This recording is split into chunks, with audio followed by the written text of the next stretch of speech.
Buen día.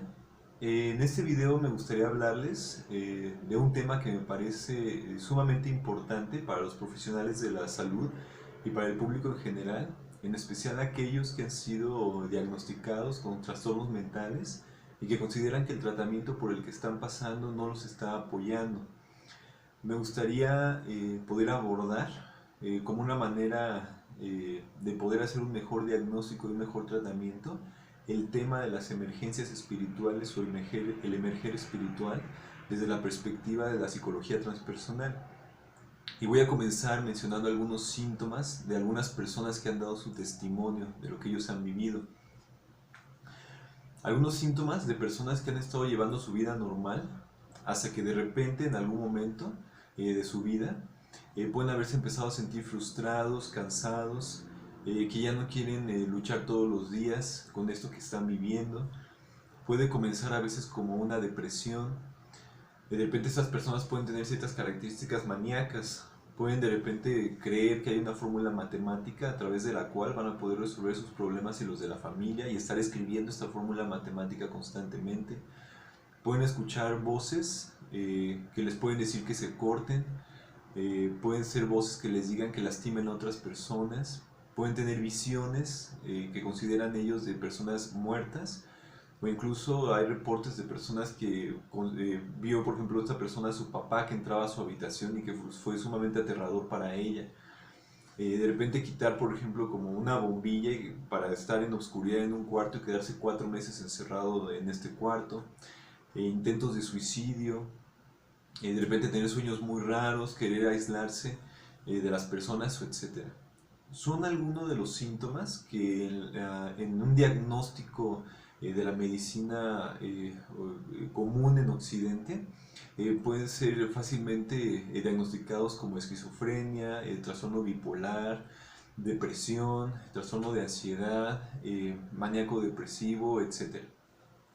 Sin embargo, en otras culturas, esto puede ser visto simplemente como una crisis en el desarrollo, como una crisis espiritual, e incluso pueden ser acompañados en la comunidad para poder tener en otro contexto el cómo acompañan estos síntomas y suelen tener un muy buen resultado. En un momento voy a dar algunos ejemplos. Uno de esos ejemplos de una de las personas que ha pasado por estos diagnósticos psiquiátricos es Adam, el cual fue diagnosticado con bipolaridad. Él pasó por todos los medicamentos existentes de la bipolaridad, llegó a tomar hasta 15 pastillas por día eh, y le decían los doctores, mira, tal vez este medicamento haga que ensucies tus pantalones o este otro va a hacer que tengas ideación suicida, pero bueno, ¿no? Entonces era una locura pensar que se supone que esos medicamentos que lo iban a ayudar realmente estaban empeorando la situación. Eh, los fármacos que se supone que realmente tendrían que haberlo apoyado realmente estaban haciendo peor la situación que le estaba pasando. En su caso de Adam, él pasó por lo menos 3 años con esas primeras crisis de escribir estas fórmulas matemáticas, hasta que finalmente llegó a un hospital, a un departamento psiquiátrico, en el cual empezó como su travesía y su penar de empezar a tener prescripción tras prescripción de estos trastornos y hasta que llegó a tomar 15 pastillas por día, 15 pastillas por día. Después de 4 años que estuvo bajo medicación, estuvo en un retiro de vipassana, de meditación, en el cual le logró, como él lo menciona en su testimonio, detener el consumo de alcohol, de las drogas, incluso regresó vegetariano. Y él dice que si él hubiera acercado primero sus tratamientos más homeopáticos meditativos, probablemente su vida desde un principio hubiera sido diferente. Sin embargo, al tercer retiro de meditación que él tuvo, me empezaron a emerger memorias en las cuales él se dio cuenta que fue abusado sexualmente por uno de sus familiares cuando él era pequeño, lo cual lo hizo alejarse de su familia, y alejarse de sus amigos y empezar a vivir en su automóvil. A partir de ese momento empezó a tener una travesía de 3 años en los que él empezó a tener de nuevo como todas estas crisis, estos síntomas que yo les hablé, y hasta que pudo integrar las experiencias y entonces pudo darse cuenta que el abuso lo tuvo de parte de su abuelo y no de sus padres como él lo había pensado, y finalmente logró reintegrarse en una comunidad, reintegrarse en su familia y poder reanudar los vínculos con su padre. Entonces estamos hablando que él pasó aproximadamente por 10 años de esta crisis espiritual o esta crisis del desarrollo.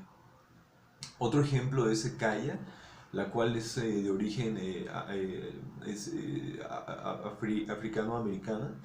Ella durante 10 años estuvo separada de sus hijos, hasta que ella, con intentos de suicidio, con toda una serie de crisis, hasta que ella descubrió que en su linaje familiar había sanadores, hombres medicina, mujeres medicina.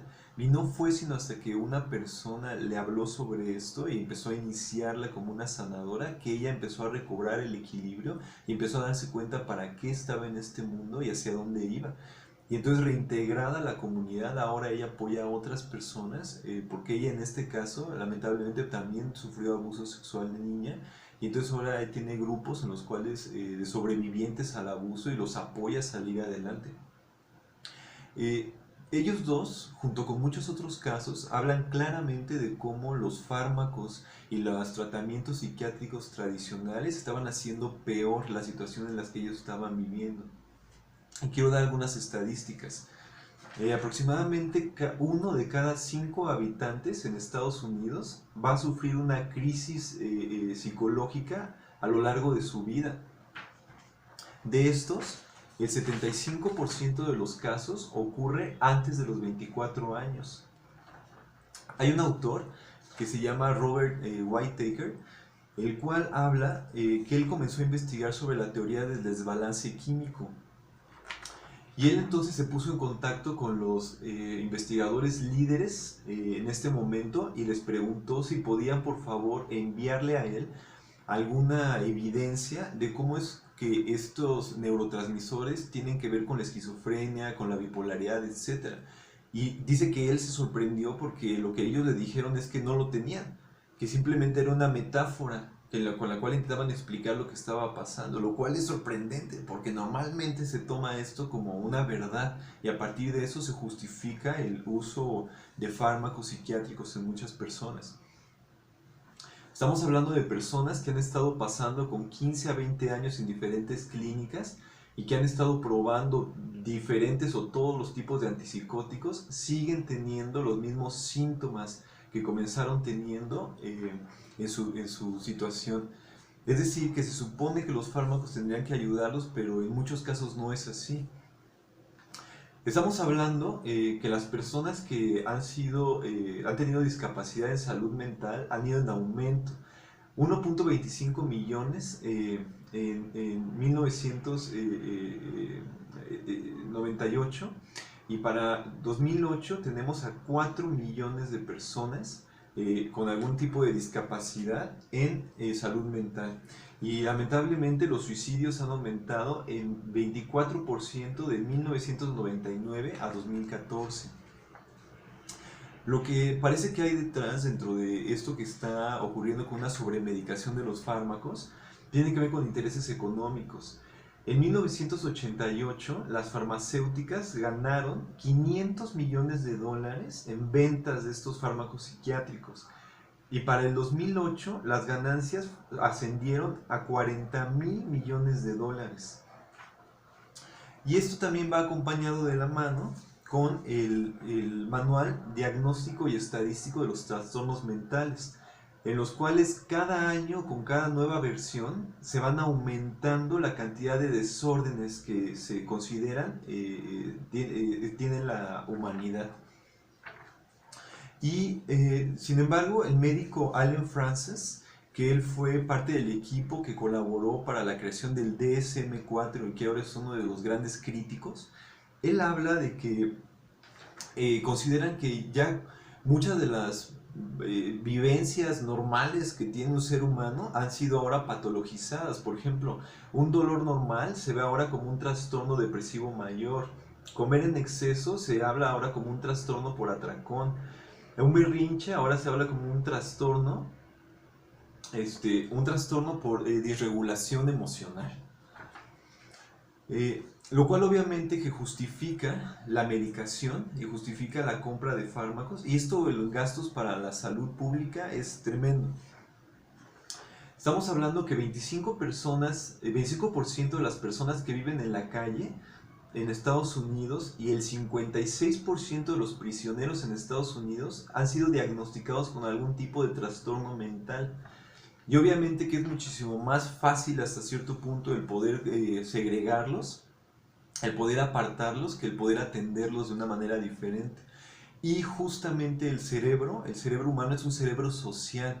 Entonces al separar el cerebro y aislarlo de otras personas, de los vínculos sociales, por supuesto que la situación se va a agravar de una peor medida. Entonces, ¿cómo ayudar? De alguna manera estamos hablando de un acercamiento distinto, como lo que propone las emergencias espirituales de la psicología transpersonal. La comunidad y el acompañamiento es esencial.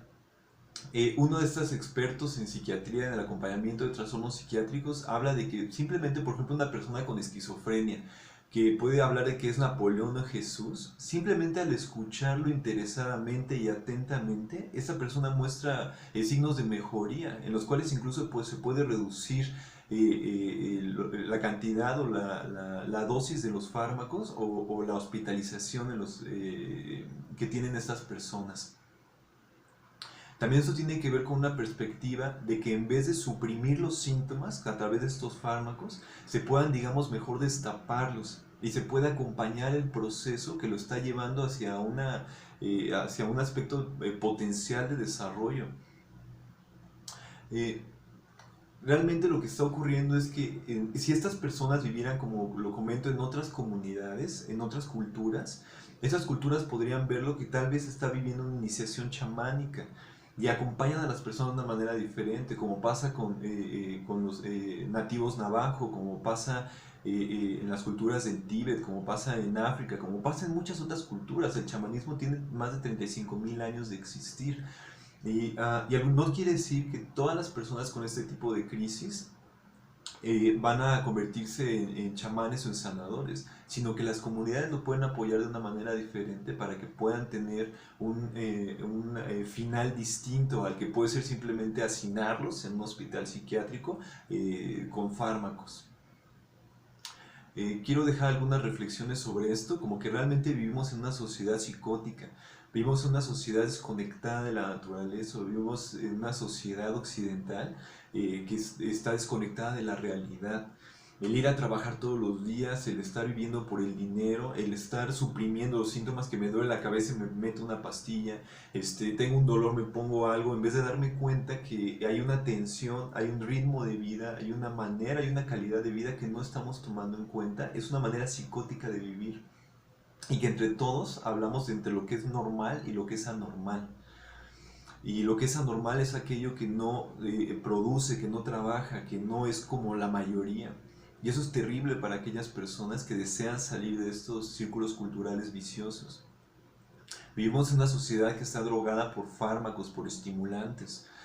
En una sociedad que tiende a patologizar, a etiquetar, a llamar trastornos a las crisis del desarrollo. Entonces, por lo tanto, les quiero sugerir que parte de estos datos que les estoy comentando se exponen en esta película, Crazy Wise, que es Locura Sabia, la cual recomiendo ampliamente. Estamos teniendo diferentes reuniones en diferentes lugares proyectando esta película, abriendo grupos de apoyo para poder abordar el tema, para poder escuchar las historias de las personas y trabajar con ellas. También les recomiendo esta lectura, que es El poder curativo de las crisis, con diferentes autores que proponen una manera diferente de entender las crisis del desarrollo. También este libro, que es justo el modelo de la emergencia espiritual desde la psicología transpersonal, que es La tormentosa búsqueda del ser en español, de Christina Grof y Stanislav Grof, en los cuales justamente se habla de todos estos criterios, en los cuales se puede hacer un mejor diagnóstico cuando la manera de la vía de los fármacos y de suprimir no es la mejor manera de tratar a las personas. Y también en este libro, La psicología del futuro, de Stanislav Grof, nos habla de toda una investigación de más de 50 años a partir de los estados amplificados de conciencia de la psicología transpersonal, donde podemos entender que estas crisis tienen un potencial de crecimiento importante y que, insisto, como lo he dicho durante el video, que la manera tradicional de abordar con fármacos, suprimir, aislar, patologizar, poner como un ciudadano de segunda aquel que vive estas crisis, no ayuda. Y necesitamos otro tipo de tratamiento. Finalmente les quiero dejar mi contacto para aquellas personas que están interesadas en esta información, en la proyección de la película, y que podamos ponernos en un vínculo y poder seguir llevando a cabo estos grupos de apoyo para profesionales de la salud interesados en el tema, a actualizar la manera en cómo tratan a los pacientes, en la manera en cómo conciben estos trastornos mentales, y a las personas que han estado pasando por toda esta ardua y a veces lamentable consecuencias secundarias que tienen ese tipo de tratamientos. Les agradezco mucho su atención, les deseo un buen día y estoy a sus órdenes.